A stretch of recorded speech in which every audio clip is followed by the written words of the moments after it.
Hey guys, तो कैसे आप सभी। आशा करता हूँ बहुत अच्छे होंगे। दोस्तों, वीडियो रिकॉर्ड करने का आज का मोटिव अपना जो आज की करंट सिचुएशन है उसको देखते हुए मैं ये वीडियो रिकॉर्ड कर रहा हूँ कि बहुत से भाई, क्योंकि ट्रेड फाइंडर को मतलब जो ऐप को यूज़ करते हैं उसको क्या बोल रहे हैं कि ये एक स्कैम है भाई। अब भाई, यदि आप इस वर्ड का यूज़ कर रहे हो तो आप लोगों के साथ कुछ गलत हुआ है, तभी आप लोग इस वर्ड का यूज़ कर रहे हैं। लेकिन बट मैं इस वर्ड का यूज़ नहीं करता, क्योंकि भाई मेरे लिए तो ये ठीक है। क्योंकि मैंने आप लोगों को पहले भी बताया था कि मैं जिस पर्पज़ के लिए मैंने इसको लिया है, जिसका सब्सक्रिप्शन लिया है, तो वो फुलफ़िल कर रहा है। क्योंकि मेरे को स्टॉक चाहिए था, मेरे को स्टॉक के अंदर टेक्निकल में क्या चल रहा है, उसका फंडामेंटल क्या चल रहा है वो नहीं जानना। मेरे को सिंपल सा एक स्टॉक का नाम चाहिए उसके सेक्टर के साथ, वो इसको मेरे को फुलफ़िल करा। हालांकि मेरे को फ्री वेबसाइट में भी बहुत सी जगह ये सब चीज़ें मिल जाती है कि भाई ये ऐसा है, लेकिन बार बार उसको एक्सेस करना, बार बार उसको दोबारा दूसरी एप्लीकेशन में डाल के देखना। ये एक मोबाइल एप्लीकेशन भी है कि आप इजीली इसको मोबाइल पे भी एक्सेस कर सकते हो, और सब कुछ मतलब मेरे लिए बहुत बेनिफिशियल है, तभी मैं इसका यूज़ करता हूँ। अब बात करते हैं हम आगे अपना जो खास है, जो अपना ये सेक्टर स्कोप। तो जैसा कि आप लोग देख रहे हो कि हम इस सेक्टर इस मतलब जो ये आप लोगों को यहाँ से यहाँ तक का ये ग्राफ दिख रहा है ना, इसके ऊपर ही फोकस करते हैं। और जो आज का वीडियो का टॉपिक है, जो ये सिचुएशन है, इस सिचुएशन में हम ट्रेड को कैसे फाइंड आउट करें, बस वही है, उसके अलावा कुछ नहीं है। मैंने ऑलरेडी ट्रेड फाइंडर का यूज़ कैसे करते हैं वो सब कुछ आप लोगों को बता रही, इसके बेनिफिट्स बता रखे हैं, इसके जो प्रोज है उसके कॉन्स है, वो सब कुछ मैंने आप लोगों को प्रीवियस वीडियो में बता रखे। तो प्लीज़ आप उस वीडियो को जाके देख लेना। लेकिन आज हम ट्रेड कैसे ले ऐसी सिचुएशन में कि भाई मार्केट में जो पैनिक सिचुएशन चली है, तो वो उसको कैसे टैकल करें, उसके बारे में आज हम डिस्कस करेंगे। और मैं आपको ट्रेड लेना भी सिखाऊंगा कि ट्रेड कैसे, जैसे कि आज की जो हमने यदि ट्रेड अपनी ट्रेड की बात करें, तो आज हमने देखो TCS के अंदर ट्रेड करी थी। मेरा TCS रहा, और अल्ट्राटेक सीमेंट में की थी, ठीक है।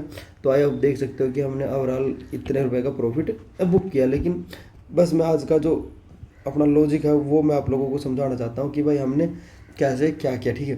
तो सबसे पहले जो मैं आप लोगों को बताता हूँ कि हमको जो अपना मार्केट में जो निफ्टी 50 है, निफ्टी 50 को जो सपोर्ट करने वाले सेक्टर है उनको फोकस करना। सबसे पहला होता है अपना फिन सर्विसेज, जिसकी मार्केट के अंदर वेटेज सबसे ज़्यादा है। इसकी यदि वेटेज की बात करें 15 से 20% है ओवरऑल, ठीक है। उसके बाद यदि बात करें हम अपने आईटी सेक्टर की बात करें, तो आईटी सेक्टर की वेटेज क्योंकि बैंक सेक्टर भी है यहाँ पर दोस्तों, बैंक सेक्टर हो गया क्योंकि सबसे ज़्यादा वेटेज है HDFC बैंक की ओवरऑल निफ्टी 50 के अंदर। उसके बाद है रिलायंस की, ठीक है। तो फिन सर्विस आ जाता है इसके अंदर, और बैंक के अंदर फिन सर्विसेज क्या आ जाता है, ये HDFC बैंक। और जो ये रिलायंस है, ये रिलायंस एक फ्री फ्लोट है, लेकिन जो सबसे पहले ये ऊपर रहता था, ठीक है। तो HDFC के कारण हमने फिन सर्विसेज के जितने भी स्टॉक अपने पास है होते हैं, जैसे कि ICICI बैंक हो गया, SBI बैंक हो गया, ये बहुत सारे स्टॉक है। तो ये फिन सर्विसेज की वेटेज इसलिए सबसे ज़्यादा हाई है। तो रिलायंस को भी हम इसमें ही ऐड करके रखते हैं, जिससे हमको थोड़ा सा इसी में आइडिया मिलता है। क्योंकि रिलायंस को हम बहुत सारे स्टॉकों में देखते हैं कि भाई जैसे IT सेक्टर को छोटे, उसमें ओनली IT सेक्टर, लेकिन रिलायंस ऐसा कि वो हर जगह फिट बैठ जाता है। तो इसलिए रिलायंस को भी मैं फिन सर्विस में काउंट करता हूँ। हालांकि इसमें नहीं है भाई, ये मत बोलना कि भाई कि ये तो है फिन सर्विसेज में तो भाई ओनली बैंकिंग से रिलेटेड NBFC से रिलेटेड स्टॉक रहते हैं। लेकिन रिलायंस कैसे है, तो रिलायंस को इसलिए कि जियो फाइनेंस जी भी बहुत सी चीज़ें फैक्टर है जो इसके अंदर ऐड रहते हैं, ठीक है। आई होप आप ये चीज़ को समझो। उसके बाद आ जाता है अपना IT सेक्टर की बात करें, तो IT सेक्टर की भी कितनी 10 से लेकर 15% की वेटेज इसके अंदर रहती है, ठीक है। उसके बाद यदि बात करें हम अपनी फार्मा सेक्टर हो गया, रियल्टी सेक्टर हो गया, ऑटो सेक्टर हो गया, और FMCG सेक्टर हो गया, तो दोस्तों इन सब की वेटेज मिलाकर ये भी कम से कम भी 20% हो जाती है। तो मैं तभी इनको सीक्वेंस वाइज आप लोगों को बोलता हूँ कि भाई सबसे पहले वो फिन सर्विस को टारगेट करो, उसके बाद IT सेक्टर को टारगेट करो, उसके बाद आप फार्मा, ऑटो, रियल्टी, FMCG जिसको टारगेट करना आप टारगेट कर सकते हो, क्योंकि इससे आप लोगों को इसका पोटेंशियल पता चलता है। अब देखो, अब ये सब चीज़ आप लोगों के सामने यहाँ पर देखो, अपना जो फिन सर्विस है यहाँ पर अपने पास नेगेटिव है, IT सेक्टर अपने यहाँ पर पॉजिटिव है, ठीक है।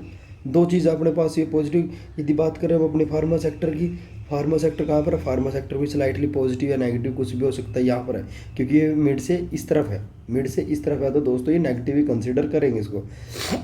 उसके बाद बात करें अपना ऑटो सेक्टर की। ऑटो सेक्टर देखो यहाँ पर है, ये इसकी स्ट्रेंथ इधर है लेकिन स्ट्रेंथ इसकी कम है, तो इसको भी हम ज़्यादा पॉजिटिव कंसिडर नहीं कर सकते, ठीक है। तो आप लोगों को ये ऐसे अपनी कैलकुलेशन करनी पड़ेगी कि भाई हाँ, कैलकुलेशन के बाद आपको एक रिजल्ट पे आओगे। रिजल्ट पे आने के बाद मेरा रिजल्ट ये निकला था कि मैं आईटी सेक्टर या फिर कोई अदर सेक्टर जैसे सीमेंट या रियल्टी सेक्टर को टारगेट करूँगा, तो मैंने सीमेंट सेक्टर को उठाया था और आईटी सेक्टर को। तो यह बात करें वो अपने आईटी सेक्टर की, तो आईटी सेक्टर में हमने टीसीएस स्टॉक उठाया था।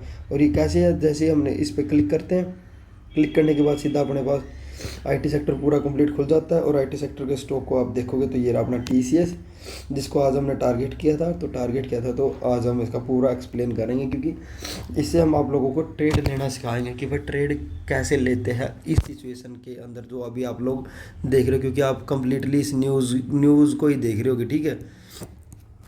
आई होप आप ये चीज़ को समझ गए होगे कि भाई ये सिचुएशन कैसी है, इस सिचुएशन में हमको क्या करना। तो आपको कुछ नहीं करना, मैंने जो आपको 20 स्टॉक बताए बस उन 20 स्टॉक को ही टारगेट करना, और 20 स्टॉक को देखो कैसे। अब अभी 3 मंथ के टाइम फ्रेम पे चलते हैं और उसको मार्क करके छोड़ देना दोस्तों।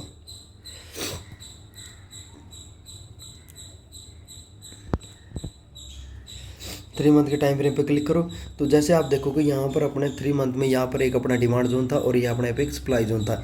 ये अपना सप्लाई जोन हो गया, ये अपना डिमांड जोन हो गया। आई होप भाई ये आप समझ गए होंगे कि हमने ये सप्लाई।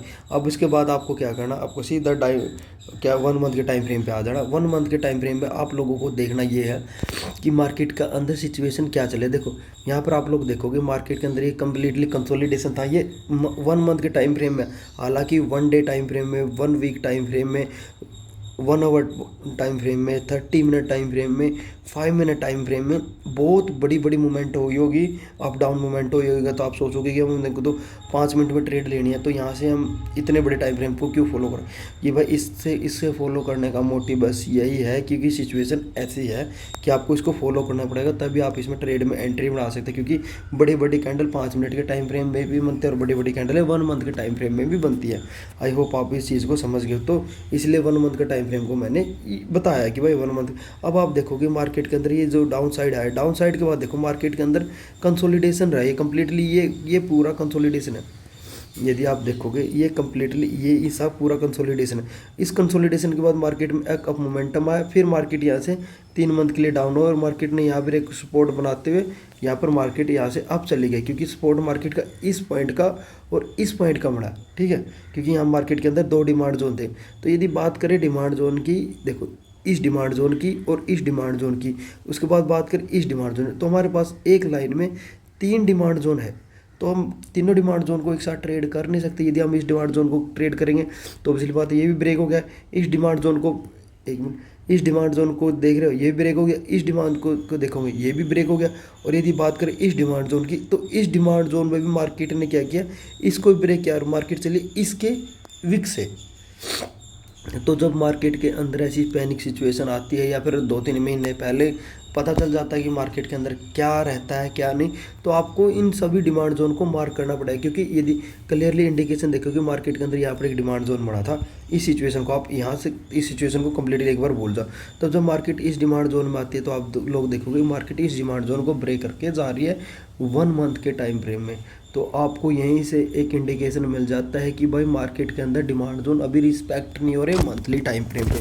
तो कहने का मोटिव यही है कि भाई मार्केट में कुछ हलचल है, तो इसलिए हमको डिमांड जोन को देख के ही मार्क करना पड़ेगा।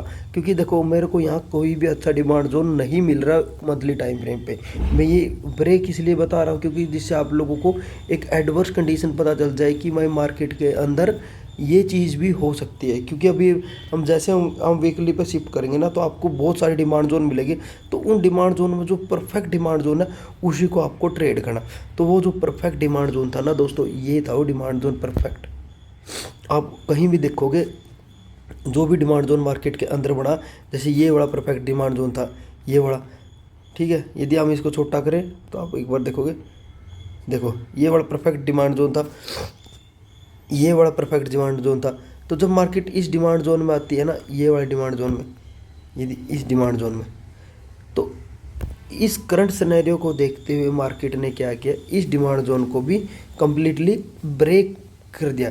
इस परफेक्ट डिमांड जोन को मार्केट ने कम्प्लीटली ब्रेक कर दिया। ठीक है, तो जो आपको इस सिचुएशन में आप लोगों को क्या करना, आपको बस जो आप लोगों ने मंथली टाइम फ्रेम पे मिला था कि भाई मंथली टाइम फ्रेम पे डिमांड जोन ब्रेक हो रहे हैं, तो आपको यहाँ पर कंफर्मेशन एंट्री का वेट करना पड़ेगा। सबसे बड़ी बात है कंफर्मेशन एंट्री, और जो पैनिक सिचुएशन है उन सब चीज़ का वेट करके ही ट्रेड में एंट्री करनी पड़ेगी।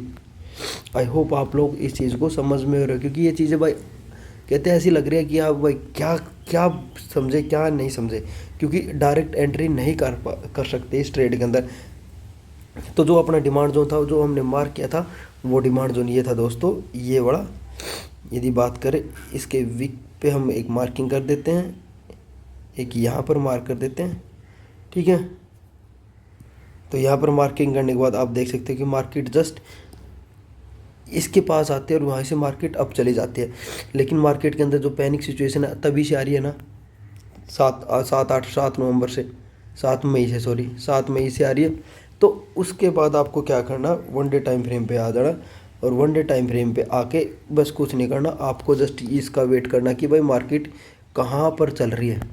देखो मार्केट अब यहाँ पर कंसोलिडेशन कर रही है, तो कंसोलिडेशन में डेली का कोई डिमांड जोन या सप्लाई जोन से रिस्पेक्ट हो रही है। तो देखो यहाँ पर एक सप्लाई जोन था, इसने इसको ब्रेक किया, तो कहने का मतलब अपना थोड़ा सा व्यू पॉजिटिव साइड की तरफ जाता हुआ दिखाई दे रहा है। लेकिन उसके बाद जो अपने ट्रेड लेने, अपनी ट्रेड तो भाई 15 मिनट से 5 मिनट पे हो जाती है। तो 15 मिनट के टाइम फ्रेम पे आ जाना आप लोगों को क्लियरली ये मार्किंग करने के तुरंत बाद, और यहाँ से देखना है कि भाई मार्केट के अंदर अभी चल क्या रहा है। तो जैसा कि आप लोग देखोगे मार्केट के अंदर एक पूरा कम्प्लीटली कंसोलिडेशन था। मार्केट यहाँ से डाउन आती है, डाउन आने के बाद ये कम्प्लीटली देखो ये इस चीज़ को रिस्पेक्ट करती है। यदि हम बात करें आज के टाइम फ्रेम, वो आज की ट्रेड का, देखो एक मिनट कटो, देखो यहाँ पर मार्केट ओपन होती है इस टाइम फ्रेम पे, 14 तारीख है ना, 14 या 15 तारीख है, 14 तारीख है। देखो मार्केट यहाँ पर ओपन होती है, यहाँ पर एक आप वर्टिकल लाइन मार्क कर लेते हैं। यहाँ पर हमने वर्टिकल लाइन मार्क कर ली। वर्टिकल लाइन मार्क करने के तुरंत बाद बस जस्ट हमको 5 मिनट के टाइम फ्रेम पे आ जाना, और 5 मिनट के टाइम फ्रेम पे आके आप लोगों को बस ये देखना कि भाई मार्केट के अंदर अभी हो क्या रहा। तो देखो मार्केट जब अपने टाइम फ्रेम से चलती है, तो यहाँ पर 10 बजने के बाद देखो ये यहाँ पर 10 बज जाते इसी कैंडल पे, 9:55 है यहीं पर मान लेते हैं। तो यहाँ पर 10 बजते हैं, तो 10 बजने के बाद हम वेट करते हैं मार्केट इस लेवल पर आए। आने के बाद देखो मैंने यहीं कहीं एंट्री ली, और मार्केट ने यहाँ पर कम्प्लीटली ये कंसोलिडेशन दिया भाई। इस कंसोलिडेशन में ही अपना टारगेट मिला, और मैं यहीं कहीं एग्जिट हो गया मार्केट के अंदर से।